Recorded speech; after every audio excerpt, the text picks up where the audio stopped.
In today's video, we're going to be talking about the reasons that it might make more sense for you to rent instead of buy. And I know many of you know, if you watch my channel, you know that I'm a real estate broker. So why would a real estate broker who sells homes, I don't do rentals at all, why would I suggest to you that it might make more sense for you to rent as opposed to buy? So we're going to get into it right now. So I want to introduce myself. If we've never met before, I want to say hi. My name is Barrett Pastor, and I have been a real estate broker for over 25 years. So hopefully I'm coming to you from a place of knowledge and experience, and I can help you navigate all things Florida. So I mention often that I am predominantly a coastal Florida agent. So my area of expertise is Southwest Florida. So anywhere from Marco Island, Naples, Bonita, on up to Sarasota, that is my main territory. But I do also work the opposite coast. So Boca Raton, West Palm, up and down that area as well. So as I move through this process, keep in mind that I am speaking specifically to coastal Florida. All right, let's get into number one. Why would I suggest that it might be a good idea to rent right now in 2024, end of high season? We're just about done with our high season. Why would I suggest moving into the slow time of the year that you should rent as opposed to buy? All right, first of all, it allows you to get to know the area. So you can watch videos like this one. You can watch videos of the area and flyovers and all of the great, beautiful, wonderful things about Florida. You can watch that. You can research that. And maybe you even have been on vacation in Naples or Sarasota or Boca Raton a few times, or maybe your family used to go there. That is not the same as living in the area. Vacation Florida and live in Florida, the brochure is different, okay? Can we just say it that way? The brochure is different. And again, on my channel, it's the purpose of this channel and these videos is for education. So something, I like to tell you what's true and accurate, and then you decide how it works in your world. There is no place on earth that is perfect. It doesn't exist. But I always feel like if you know the good and the bad, then you can make a decision for yourself. So this would allow you, if you rent, to be able to get to know the area and you're not committed to that mortgage, or you didn't spend your life savings on something that you ultimately decide you don't even like. Number two, and I'm going to wrap number three into it as well. So you can rent short term, and that allows you to try out many areas. So for example, you could rent for 30 days in Naples. You could rent for 30 days in Fort Myers. You could rent for 30 days in West Palm Beach. You can go from kind of place to place and experience the area. Now, one little tip I want to give you, when you're renting, if you know that your purchase would never be a high rise on the water, because you don't want to live like that. You know that your purchase, you can't afford to do a single family home, 4 bedrooms with a pool, 1 block from the beach in Boca Raton. If you know these things don't match what you're ultimately going to buy, then I would suggest don't rent them. They're great for vacationing. You know, you might decide, you know what, I'm going to be there for 30 days. I'm going to spend $10,000 on a rental. You would do that if you were vacationing. But if you're trying to really experience the area and determine how you want to live, is that how you would live? Are you planning to spend $15 million on your property? Because if you're not, you may not want to do that. And that is a mistake that I see people make all the time. They get 2 or 3 families together. Everybody goes down to the coast. They rent a beautiful big home in the sand on Siesta Key, and all of them go in on it together. And then that is their experience of what living on Siesta Key would be like. And that is not real life. So rent what you might actually buy. And like I said, because our area is very seasonal, you can get a 30-day rental. You can get a 1-week rental. You can kind of bounce up and down the coast and try out areas that you think you might like. Now, I would say if you're serious about getting to know an area, even if you're somebody that is a seasoned traveler, make sure you give it enough time. You really do need more than a week to get to know an area. I would try to do a month if you can. That's the best, because by then you're at the grocery stores, you're looking for Target, you're kind of, maybe you have to go to the doctor once in a while, like an urgent care, because you got, bit by the no-see-ums. I don't know if they bite or they sting. I'm really not sure, but whatever it is they do, it itches like crazy.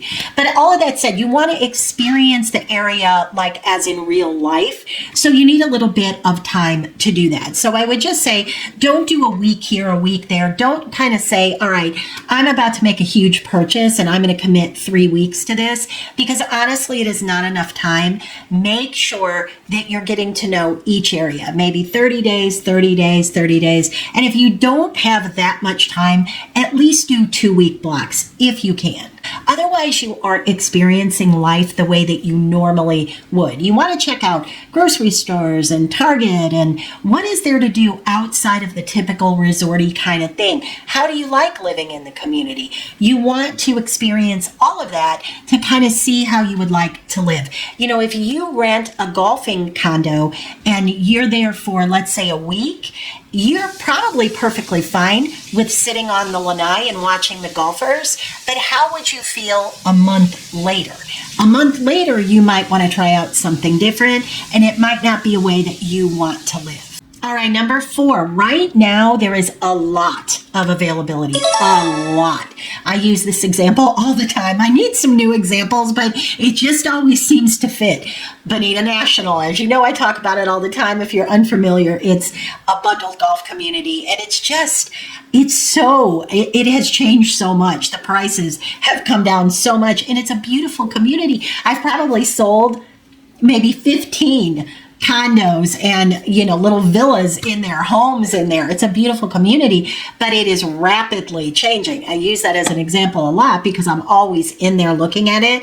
If I take even that just one, for example, when I looked last week, I want to say there was about 75 rentals available.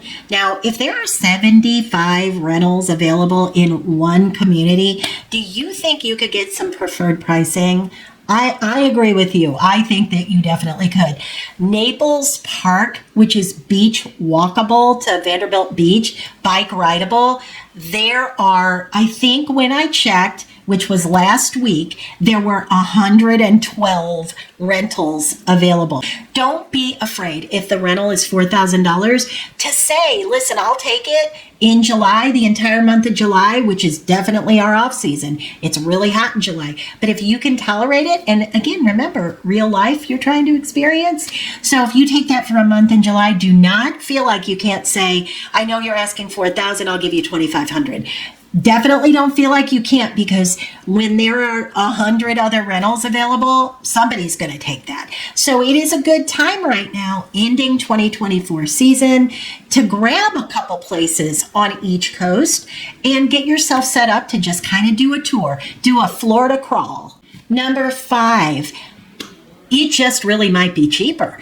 If you rent a condo that, let's say it sells for $450,000.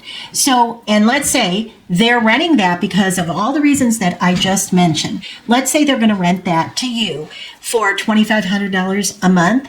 Unless you paid cash, your mortgage plus your insurance plus your condo fees plus your HOA plus your utilities is probably going to be more than that number. So because of the fact that it's so expensive right now in Florida, carrying cost-wise, between principal, interest, taxes, insurance, maintenance, all of those things, hurricane insurance, flood insurance if you're at ground level, all of those things really add up, and they very well could produce a carrying cost that's higher than what you can rent something for.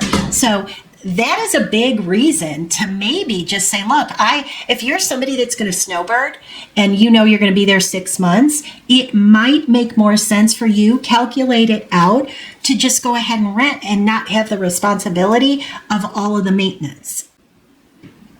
And then the last reason is this is an ever-changing market that we're in right now. It is fast-moving. It is like a river of a fast-moving, changing environment.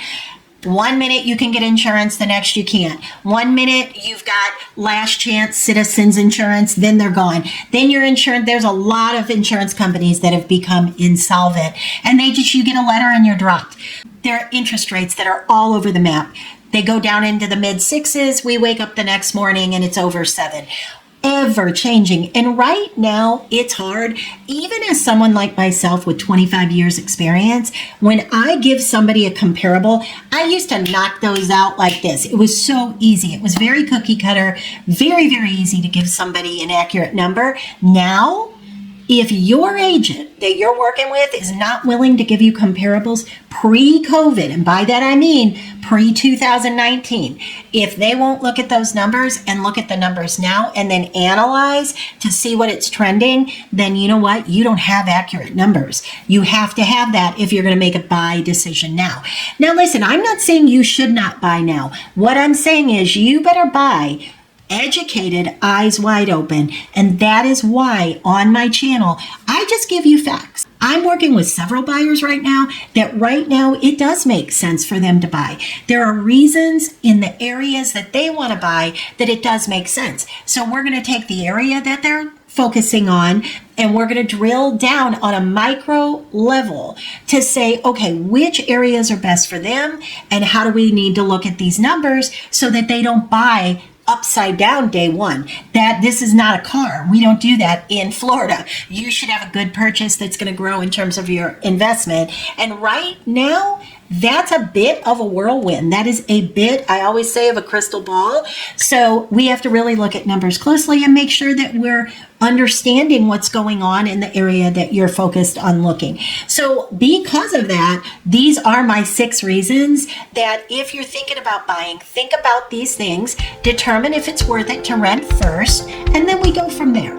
So I hope that was helpful for you. If you like these kind of videos, please consider subscribing. I would love to have you here in the family, and I will see you in the next couple of days for another video.